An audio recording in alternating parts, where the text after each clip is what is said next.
सभी ने महसूस किया होगा कि जो लोग अच्छे कर्म करते हैं वो परेशान रहते हैं, वहीं जो बुरे कर्म करते हैं वो खुश होते हैं। अच्छे कर्म करने वाले परेशान होते हैं कि आखिर भगवान उनकी इतनी परीक्षा क्यों लेते हैं, जबकि अधर्म करने वाले लोग बहुत खुश होते हैं और उन्हें देखकर लगता है कि भगवान भी इनका ही साथ देते हैं। भगवत गीता में वर्णित एक कथा के अनुसार जब भी अर्जुन के मन में कोई भी दुविधा उत्पन्न होती थी तो वो भगवान श्री कृष्ण के पास पहुंच जाते थे। एक बार की बात है, अर्जुन भगवान श्री कृष्ण के समीप आकर कहा कि वो दुविधा में है और उनका जवाब भगवान श्री कृष्ण से चाहते हैं।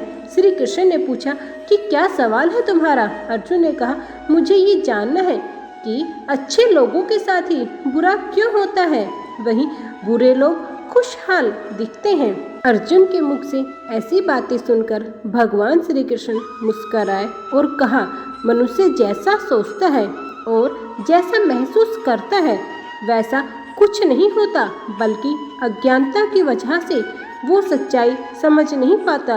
अर्जुन उनकी ये बात समझ नहीं पाए। इसके बाद श्री कृष्ण ने कहा कि जानते हो अर्थ, सभी मनुष्य को अपने कर्मों के हिसाब से ही फल मिलता है। तुम्हें मैं एक कथा सुनाता हूँ, उसे सुनकर तुम समझ जाओगे कि हर प्राणी को उसके कर्म के हिसाब से ही फल मिलता है। प्रकृति का नियम है, प्रकृति हर किसी को अपनी राह चुनने का मौका देती है। अब वो मनुष्य की इच्छा पर निर्भर करता है कि उसे अपने धर्म की राह चुननी है या फिर अधर्म की। कथा शुरू करते ही भगवान श्री कृष्ण ने कहा, एक नगर में दो पुरुष रहा करते थे।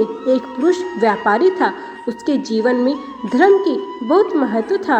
वो पूजा पाठ में यकीन करता था, वो हर रोज मंदिर जाता था और दान धर्म भी करता था और हर रोज भगवान की पूजा करता था। वहीं दूसरा पुरुष बिल्कुल उसके विपरीत था, वो हर रोज मंदिर तो जाता था लेकिन पूजा करने के लिए नहीं, बल्कि मंदिर से चप्पल जूते चुराने के लिए। उसे दान धर्म से कोई लेना देना नहीं था। समय बीतता गया। एक दिन बहुत जोर से बारिश हो रही थी, इस वजह से मंदिर के पुजारी के अलावा मंदिर में कोई नहीं था। ये बात जब दूसरे पुरुष को पता चली तो उसने कहा कि ये सही मौका है मंदिर का धन चुराने का। पंडित से नजर बचाकर उसने मंदिर का सारा धन चुरा लिया। उसी समय धर्म कर्म में विश्वास करने वाला व्यक्ति भी मंदिर पहुंचा।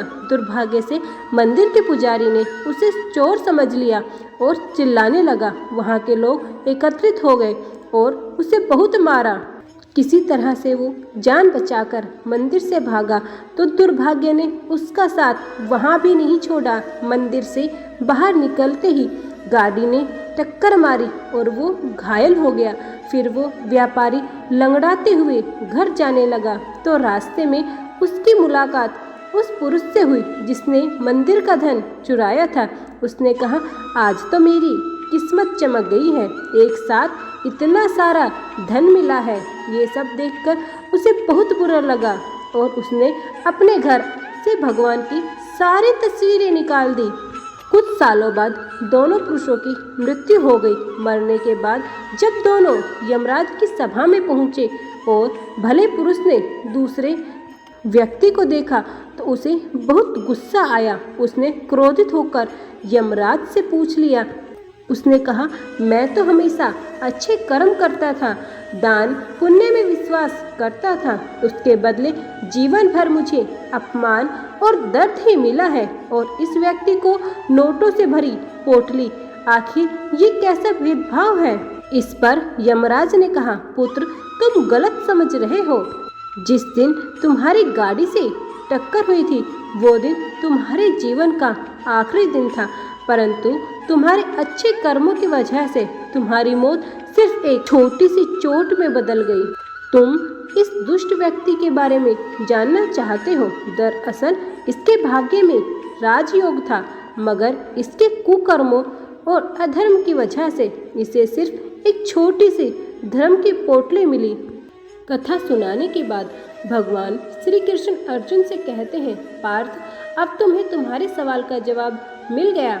ऐसा सोचना कि भगवान तुम्हारे कर्मों को नज़रअंदाज कर रहे हैं, ये बिल्कुल भी सत्य नहीं है। भगवान हमें कब किस रूप में क्या दे रहा है मनुष्य को समझ में नहीं आता, मगर आप सभी अच्छे कर्म करते रहो, भगवान की कृपा हमेशा बनी रहती है। इसलिए अपने अच्छे कर्मों को बदलना नहीं चाहिए, क्योंकि उसका फल हमें इसी जीवन में मिलता है।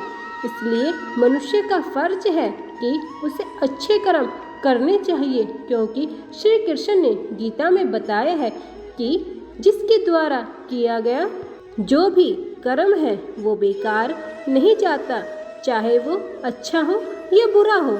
आज की वीडियो में इतना ही। जय श्री कृष्ण। आप सभी अपना ध्यान रखना।